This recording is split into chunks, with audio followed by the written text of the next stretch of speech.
Hi guys, I spent hours digging through my video clips trying to find the perfect shot. It was exhausting until I discovered Jumper AI. This tool completely changed the way I edit. With Jumper, I can jump to the best part of my footage instantly, find any clip or spoken word, and all happen on my computer. No uploads, no cloud.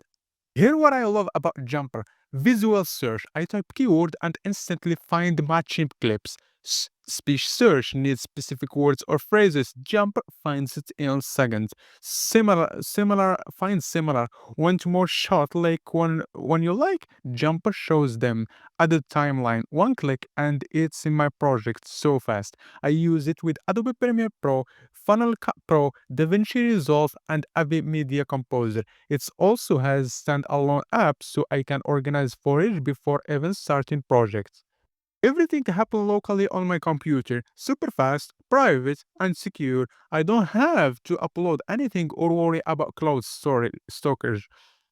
Honestly, Jumper saved me hours of work every week. It's like having a smart assistant that know exactly where everything is in my storage. If you want to edit faster and smart, check out Jumper AI. There is a free trial with no with no credit card required. Link in the description. Thank you for watching. If this helped you, link and subscribe and see you the next one.